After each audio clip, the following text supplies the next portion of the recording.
All right, so this will be solutions for 3 and 4 on this form. First thing was to find the equation for the odd integers, and this kind of requires you to think we've kind of seen this pop up a couple of different times, so you might already kind of recognize what the equation for the odd integers is, but if you don't, you can remember how to write the equation for an arithmetic sequence. It's just a sub n equals the first term plus d times n minus 1. Well, our first term is a sub 1.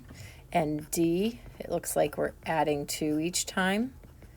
So it's a pretty easy thing to write. We have a sub n equals 1 plus 2 times n minus 1. This would be fine. It might be a little bit more recognizable if we simplify this and make it 1 plus 2n minus 2. And we'll get 2n minus 1. This is generally what we're going to use to represent the odd integers.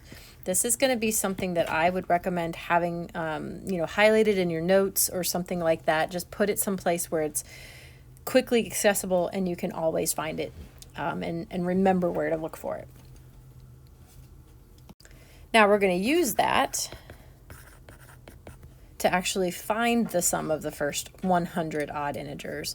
So to do so, we need to know what our first, well, let's think about what our formula is first, right? To find the sum of an arithmetic sequence, we need to know a sub 1 and a sub n. And this n this time is 100 because that's how many terms we're going to be adding together. So I've got to know what the 100th term is. Well, I just plug in 100 and you're going to get 199.